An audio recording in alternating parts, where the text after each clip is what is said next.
Lyon a perdu sa dernière chance, sans doute, d'être Oui. qualifié pour l'Europe en s'inclinant en demi-finale de Coupe de France face à Nantes. Lyon 9e, Lyon qui n'en finit plus de dégringoler dans la hiérarchie du football français. C'est presque devenu aujourd'hui une non-information, un non-événement, les difficultés de l'Olympique lyonnais. Et on va se poser cette question alors que John Textor a pris en main le club. Est-ce que Jean-Michel Aulas doit laisser la main ou est-ce que, parce qu'il ne la laissera jamais d'ailleurs, Ouais.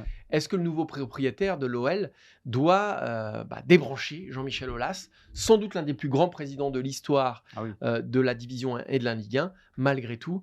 Est-ce que JMA doit laisser sa place, Maxime? Moi, depuis le début, de toute manière, à partir du moment, c'est que l'OL veut être une entreprise normale. Jean-Michel Aulas l'a dit depuis toujours et il l'a construit comme tel et ça a des fois porté préjudice au club qui était moins apprécié de manière populaire parce que justement l'entreprise froide.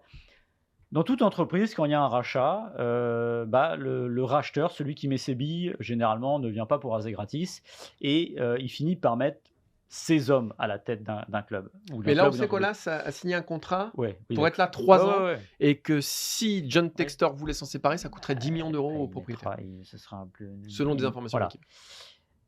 Je pense qu'à un moment, moi j'ai jamais cru que Aulas irait au bout des 3 ans parce que c'est dans la vie logique d'un rachat d'entreprise, tout simplement.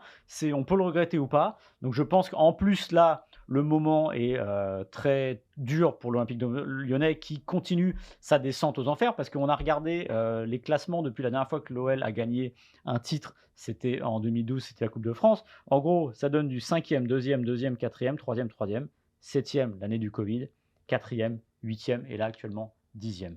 Donc là, on va pas vous faire un dessin, il y a une dégringolade, Textor a racheté le club. On ne sait pas très Oui, bien on où n'est il pas va. sur un accident. Ouais, C'est on n'est ça pas sur un que. accident et on ne sait pas où il va au fond, Textor, parce que pour l'instant, il y a cette histoire pyramidale avec les clubs, avec Crystal Palace, Botafogo.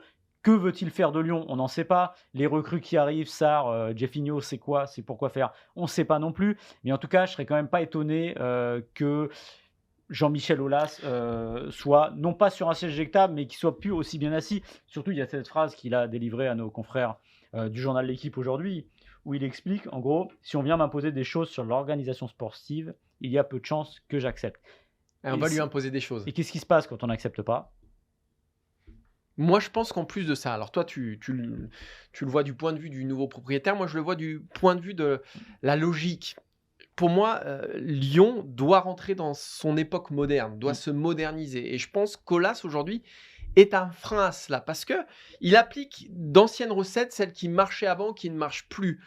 Aujourd'hui, on le voit dans les recrutements, le retour d'Alexandre Lacazette, le retour de Corentin Tolisso, le retour de Dejan Lovren. Ça ne veut pas dire que ça n'a pas fonctionné. Finalement, Lacazette fait une bonne saison, Lovren, il stabilise bien la défense. Mais le fait est que si tu prends la vue globale, ça ne fonctionne pas. Même d'avoir un ancien joueur, Chérou, comme responsable du recrutement. Et voilà, moi je pense qu'il faut élargir le champ de compétences de l'Olympique lyonnais. Il faut rentrer dans la modernité, comme a su le faire un petit peu l'Olympique de Marseille, avec Ouais. Longoria, qui est un peu ce président qui incarne la nouvelle dynamique du football mondial, qui impose de nouvelles idées.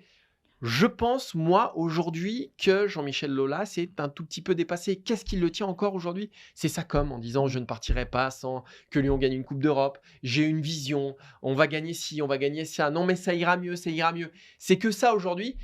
Je pense, moi, qu'il faut rentrer dans une nouvelle ère pour l'Olympique lyonnais parce que c'est un club qui est en train de prendre du retard. On le voit sur le terrain. Même dans le choix des coachs. Est-ce que Laurent Blanc, c'était le coach qu'il fallait pour impulser une nouvelle dynamique?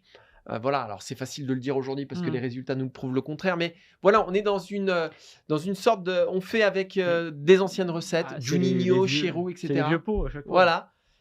Je pense que Lyon doit se moderniser. Et se moderniser, pour moi, ça sera sans Jean-Michel Aulas, sans enlever ce qu'il a fait d'excellent pour ce club-là.